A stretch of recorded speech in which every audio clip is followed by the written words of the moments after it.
Hey everyone, it's Horror Free for All, and I hope you're doing well today. I have a weird film review for a movie that I know a lot of you probably have never heard of. And the only reason why I'm reviewing this is because I actually have a sequence of reviews I plan on doing for the Tales from the Crypt movie series. And now, some people might be like, is this a Tales from the Crypt movie? And I say yes, because for this movie being an anthology film, and all three segments as they were filmed were put into the Tales from the Crypt show from the late 80s and throughout the 90s that we all know and love, I do consider this a Tales from the Crypt movie. And the film in question is Two-Fisted Tales. And if you've never heard of this movie, I don't blame you, because it aired one time in 1992 on the Fox network, and it's never seen any home media release whatsoever besides in Japan, and it's never been re-aired once after the initial airing. Basically, what this movie was, it was an hour and a half pitch pilot to be put onto Fox as like a carryover to keep producing EC Comics content that didn't fit into the Tales from the Crypt brand. And all the main producers were on board with this idea and wanted this show to work out. And they actually contributed an adaptation they had already put in Tales from the Crypt to be the final segment of this pitch pilot movie, so that these stories can take off, and then they can start adapting stories from other series they weren't really touching, like Two-Fisted Tales, for example. And this film is notable because, like I said, all three segments ended up in Tales from the Crypt in some fashion, but it also includes two stories that were written exclusively for this film that ended up being one of the handful of creator-written stories from the Tales from the Crypt show that did not originate in some form from the EC Comics counterparts. And to give you a rundown of what you're going to expect with this, if you're going to try to visit this movie for the segments, you don't really need to do that, because all the segments, like I said, have been put into that Tales from the Crypt show. However, there is a wraparound with a narrator played by William Sadler. If you don't know who William Sadler is, he played in the very first episode of Tales from the Crypt and many other stories involving Tales from the Crypt. He actually had a bit piece in Bordello of Blood as the Mummy when he's playing with the Crypt Keeper. He also played the main character, Breaker, in the movie Demon Knight, which was a Tales from the Crypt film as well. So he is very well versed in this universe. And in this film, he plays this Crypt Keeper style narrator known as Mr. Rush. And he is a wheelchair bound, foul mouthed motherfucker that taunts the audience and has some funny jokes and funny quips. And that's what you really should visit this movie for. As a matter of fact, I will say this. All three of these segments, which if you don't know what they are Showdown, King of the Road, and Yellow. Yellow was a season 4 episode in Tales from the Crypt, and Showdown, King of the Road, I think were season 5 episodes later on. So you might recognize them for that. But they all fit better with this Mr. Rush narrator and this vibe of a film, more so than they ever fit into Tales from the Crypt.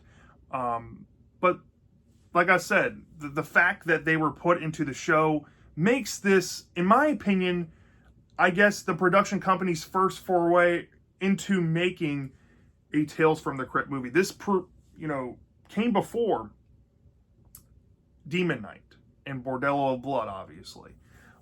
Did not come before the 70s movies, but we'll get into that in the long list of reviews I have. But anyway, so let's get into what this movie is really doing, right? So the film starts off with a cold open. It's kind of like a weird little comic panel thing, similar to how Marvel Comics would do an intro back in the early 2000s, fitting the style of, or the comic character of said movie. Here they put a bunch of comic panels from like Two-Fisted Tales in the beginning to kind of set off the vibe for the movie. And then once the movie kicks on, you have the narrator, Mr. Rush, played by William Sadler, rolling up in a wheelchair in like this old rundown building. and he's taunting the audience, saying that he has some stories that if you can stomach, he might put some respect on your name. And the first story ends up being Showdown. Now, Showdown, like I said, was a season 5 episode from Tales from the Crypt, but it was written by Gilbert Adler and Frank Darabont, and it was directed by Richard Donner, who directed a lot of famous Tales from the Crypt things back in the day. And the story, essentially, I'm not going to really spend too much time on this because I want to keep this review relatively short. But it's about this outlaw named Billy who is being hunted down by a bounty hunter, and he has a shootout with this bounty hunter and manages to possibly take him down. But once he does that and he goes to try to celebrate, he ends up meeting this snake oil salesman that gives him some elixir, and after he drinks it, he starts to come to and realize that he's kind of being like mentally transported into a different reality or maybe a different plane of thought.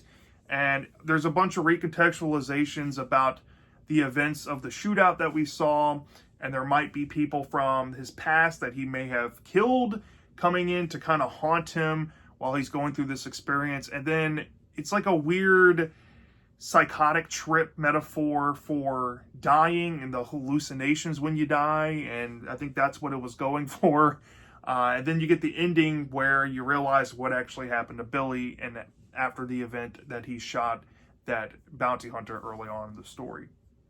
So this one is an infamous one in the Tales from the Crypt community because it doesn't feel like Tales from the Crypt 1, and 2, it was never based on any story from the EC Comics. Like I said, this one was written for this movie.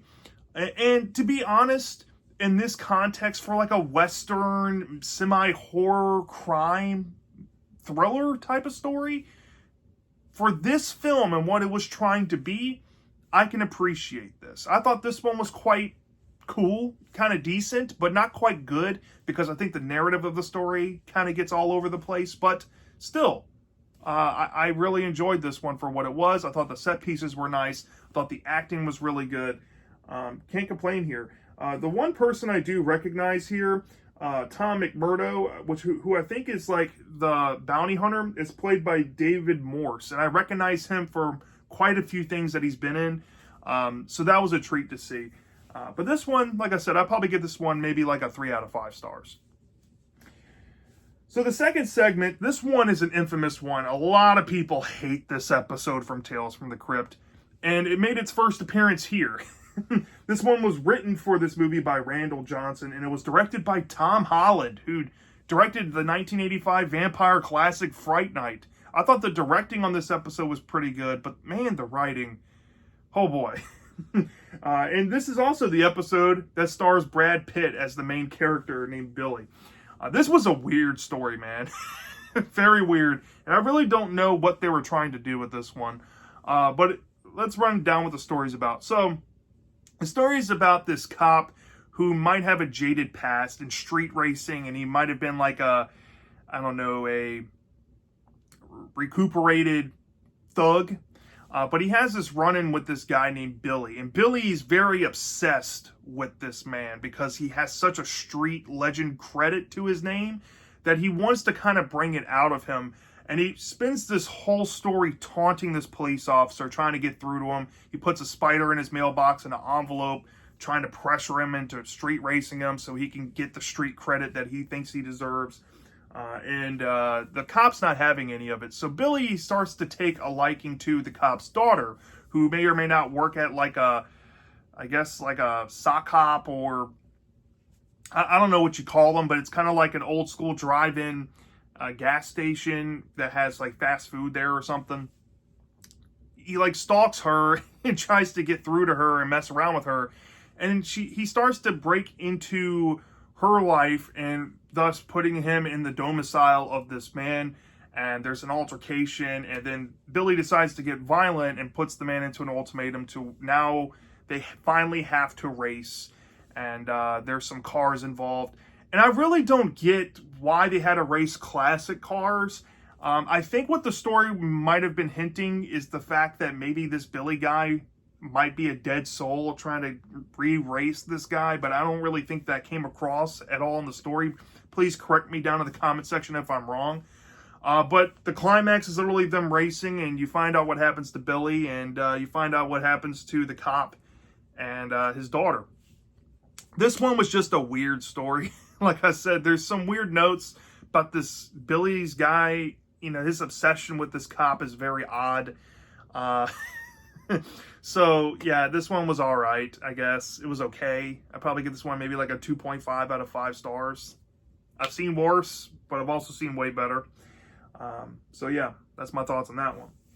But the last segment, I think by the time this episode aired, this movie had aired, this segment was already in Tales from the Crypt. So I guess Tales from the Crypt was willing to lend this episode for this movie, or maybe it was already planned for this movie before they already decided to put it in Crypt. I don't know. But it seems like it was an Emmy play for me.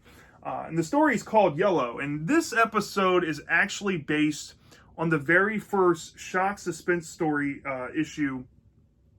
There's a story in there from the very first one that includes this. And this one was adapted to screen by Jim Thomas and John Thomas, and it was directed by Robert Zemeckis. Now, this is the story that won a bunch of Emmys for the Tales from the Crypt show, and I feel like this movie kind of got robbed because if this did not air in Tales from the Crypt first, I think that's how it happened, this probably could have helped, but it seems like nobody watched this or had any interest of it, or maybe they saw that this segment was already in another show and was like, why is this here? I don't know. I couldn't tell you, but this is a famous one. It has a really star-studded cast, a great production value behind it, and it's a very gripping story. So it's a story about a general and a lieutenant, and they happen to be a father and son, and it's during World War I. It's 1918. They're over in Europe. They're fighting the Germans. They're in the middle of trench warfare, and the general gets some news that his son, the lieutenant, has pretty much led a band of like 200 soldiers to their death and only brought back 30, and a lot of them were mortally wounded. And one of the sergeants, played by Lance Hendrickson, mind you, I should say this, the general and his son is played by Kirk Douglas and Eric Douglas, and they do a fantastic job in this. And we also get another, I think, sergeant or maybe corporal character played by Dan Aykroyd. Dan Aykroyd, of all people. So that was really cool to see. But anyway, so the general gets the information back from Lance Henriksen's character that his son is completely yellow and he's useless. And the general takes this to heart because he has a lot of pride in his son. So he decides to give his son an assignment to prove that he's not a coward. And he's supposed to go replace some, communication lines that got damaged by the Germans. And he sent a group of soldiers to help him go repair that one night. And in exchange, he's allowed to be put into the rear infantry of the, the military group that they're in, because the son absolutely does not want to be there, and he's only doing this to honor his father's legacy, and he's a coward, and he openly admits that he's afraid of dying. So you just have to know that. But essentially, something happens to that group of soldiers under his watch, and when he thinks that he's gotten away with it and escapes scot-free and tries to, kiss his dad's ass that he did try, one of the soldiers kind of rats him out and throws him under the bus, and he's put under pretty much a military trial, and he's convicted of being a coward and essentially going against his duties, and he's sentenced to a death by firing squad. And you have this moment where the dad kind of contemplates how to approach this, and it's a very smart story. I don't want to go any further and spoil it, but wow. It was pretty deep, and it was very thought-provoking, especially with that ending. This one, I think, is probably one of the best well-written stories I've seen from Tales from the Crypt, or I guess Two-Fisted Tales here. It's easily the best segment in this whole film, by far. The quality, the acting, the production value, maybe next to Showdown, is the best here. And yeah, I'd probably give this story, given the context of this movie, probably like a 5 out of 5 stars. It was absolutely perfect. So for the segments, you had a decent, an okay, and then amazing, right? But I brought this up earlier. William Sadler, his performance as Mr. Rush, the interlooping segments here. You have to experience this movie for his character. You have to.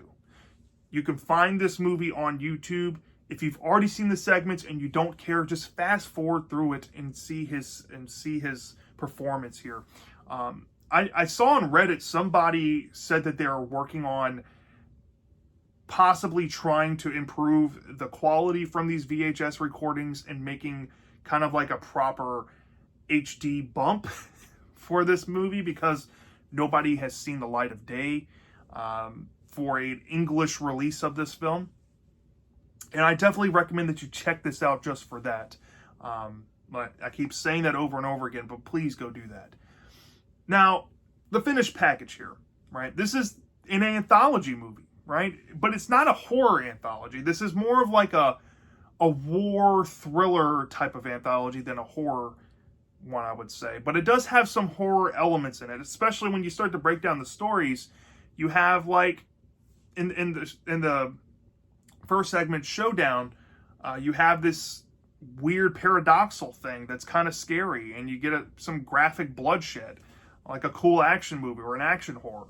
You have, in the second segment, King of the Road, you have this psychotic Billy kid trying to kill this policewoman's daughter if he doesn't buy into his scheme. It's kind of diabolical and very Tales from the Crypt-esque, but it still doesn't quite fit there because it doesn't feel like the other ones. It's not quite schlocky, it's not quite kooky or goofy, or not taking itself seriously enough. It's almost played too serious. So there you go.